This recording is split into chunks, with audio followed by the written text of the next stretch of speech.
Charlie, could I speak with you? Sure, man.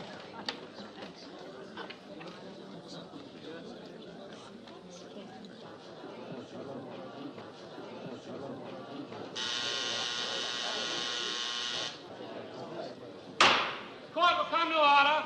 Remain seated, please.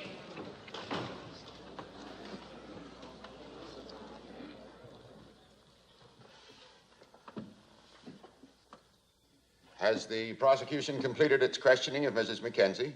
It has. The prosecution rests. No more questions. You may step down. We call Dr. Matthew Swain to the stand as a witness for the defense.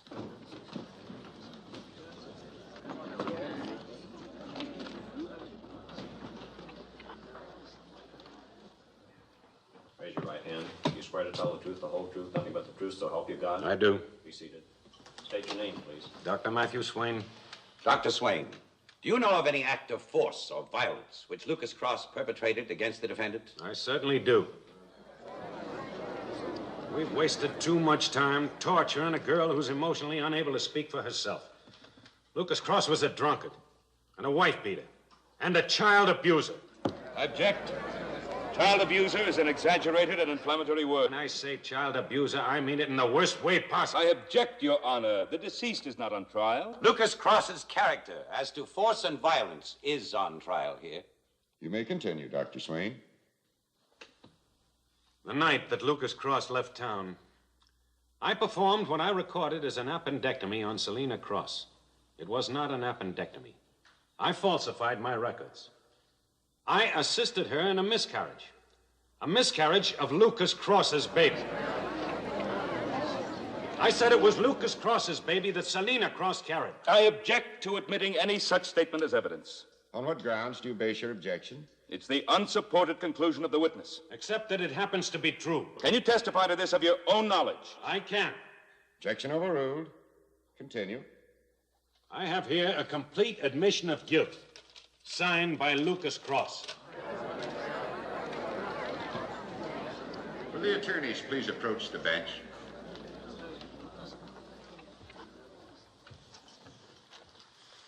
I offer Lucas Cross's confession in evidence, Your Honor. I object, Your Honor. The confession of a person who is neither a witness nor a party to the case is totally inadmissible. The prosecution may have a sound point, but I'll reserve my ruling until I've heard all of Dr. Swain's testimony. Then, if I find it inadmissible, I'll order it stricken. Dr. Swain's entire testimony is stricken from the record, Your Honor. I will rule on that when I've heard it. You will complete your statement, Dr. Swain. I'm sure that the prosecutor will see to it that the state investigates my records, and perhaps I could lose the great privilege of practicing medicine. But it's time that someone spoke up and paid whatever price is asked for the privilege of speaking. Selina killed Lucas out of fear of being forced to submit to him again.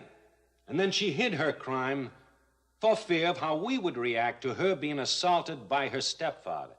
She couldn't trust us with the truth. Selina had no one to go to but me. She only came to me because she had to for medical reasons. She swore me to secrecy. Now I'm violating that secrecy for a bigger purpose. We're all prisoners of each other's gossip, killed by each other's whispers, and it's time it stopped.